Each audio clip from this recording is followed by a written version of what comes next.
രക്ഷാദൗത്യത്തിന്റെ തുക ആവശ്യപ്പെട്ട കേന്ദ്ര നടപടി ജനാധിപത്യ വിരുദ്ധമെന്ന് റവന്യൂ മന്ത്രി കെ രാജൻ.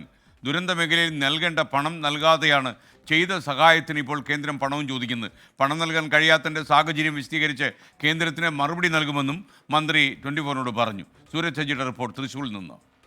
2019 മുതൽ കേരളത്തിലെ രക്ഷാപ്രവർത്തനങ്ങൾക്ക് വ്യോമസേന നൽകിയ സഹായത്തിന് ഇപ്പോൾ പണം ആവശ്യപ്പെട്ടിരിക്കുകയാണ് സംസ്ഥാന സർക്കാരിനോട്. ഈ പശ്ചാത്തലത്തിൽ റവന്യൂ മന്ത്രി കെ രാജൻ നമ്മളോടൊപ്പം ചേരുകയാണ്. കേരളം നേരത്തെ മുതലെടുക്കുന്ന ഒരു സമീപനമുണ്ട്. കേന്ദ്ര ഏജൻസികളുടെ സഹായങ്ങളുടെ ഭാഗമായി വരുന്ന ചെലവ് NDRFിൽ നിന്നോ അതല്ല NDRFിൽ നിന്ന് പറ്റാതെ ഘട്ടം വന്നാൽ നമുക്കിവിടെ തരുന്ന പണത്തിൽ നിന്നും അവിടെ അഡ്ജസ്റ്റ് ചെയ്യേണ്ടതാണ്. ഇവിടെ പണം നൽകി ഇവിടെ നിന്ന് വീണ്ടും നൽകിയ പണത്തിൽ നിന്ന് തിരിച്ചു പണം ചോദിക്കുന്നത് ഒരു ഒരു ഒരു നല്ല രീതിയല്ല എന്ന് നേരത്തെ മുതൽ കേരളം കേന്ദ്രത്തിൻ്റെ മുമ്പാകെ ആവശ്യപ്പെട്ടിരിക്കുകയാണ്.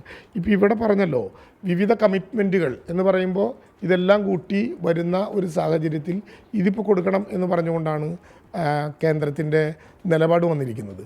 കേരളത്തിനോടുള്ള ഒരു മര്യാദഘട്ട സമീപനമാണ്, ഒരു ജനാധിപത്യ വിരുദ്ധമായിട്ടുള്ള നിലപാടാണ് യഥാർത്ഥത്തിൽ ഇപ്പോൾ ഈ ഘട്ടത്തിൽ കാണിക്കുന്നത്.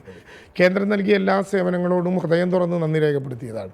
പക്ഷേ കഴിഞ്ഞ ദിവസം കോടതി കണ്ടതുപോലെ കേരളത്തിന് ആവശ്യമായിട്ടുള്ള ഒരു ഘട്ടത്തിൽ മാനദണ്ഡങ്ങളെ മറികടന്നുകൊണ്ട് കേരളത്തെ സഹായിക്കാനാണ് നിങ്ങൾ നോക്കേണ്ടത് എന്ന് കോടതി കൃത്യതയോടുകൂടി വിമർശിച്ചിട്ടുണ്ട്, അല്ലെങ്കിൽ നിരീക്ഷിച്ചിട്ടുണ്ട്. അപ്പോൾ കേരളത്തിന് ഇക്കാര്യത്തിൽ അഡീഷണലായി കിട്ടുന്ന പണം ലഭ്യമായിട്ടില്ലെന്ന് മാത്രമല്ല, ഈ ഘട്ടത്തിൽ ഇങ്ങനെ ഒരു ബില്ല് കൂടി കൊടുത്തുകൊണ്ട് കേരളം ആ പണം തിരിച്ചടയ്ക്കണം എന്ന വിധത്തിലുള്ള ഒരു നിലപാടെടുക്കുന്നത് ശരിയായൊരു സമീപനമല്ല എന്നാണ് കേരളത്തിൻ്റെ അഭിപ്രായം.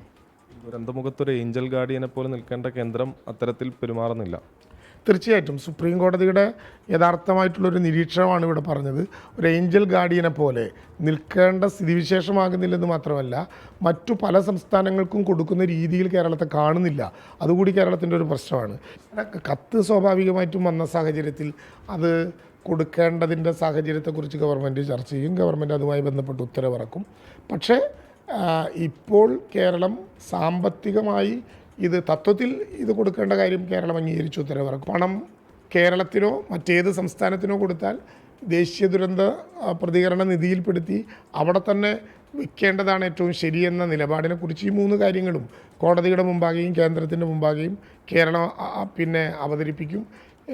ഫണ്ടിൻ്റെ അവൈലബിലിറ്റി ചൂണ്ടിക്കാണിച്ചുകൊണ്ട് ആ പ്രശ്നം കേന്ദ്രത്തിനോടും കോടതിയോടും പറയും. കോടതിയോട് ഇക്കാര്യം മുമ്പിൽപ്പെടുത്തും, കേന്ദ്രത്തിനോട് കമ്മ്യൂണിക്കേഷൻ നടത്തും സ്വാഭാവികമായിട്ടും. ക്യാമറാമാൻ ബിനേഷ് ബാബുരാജിനൊപ്പം സൂരജ് സജി, 24.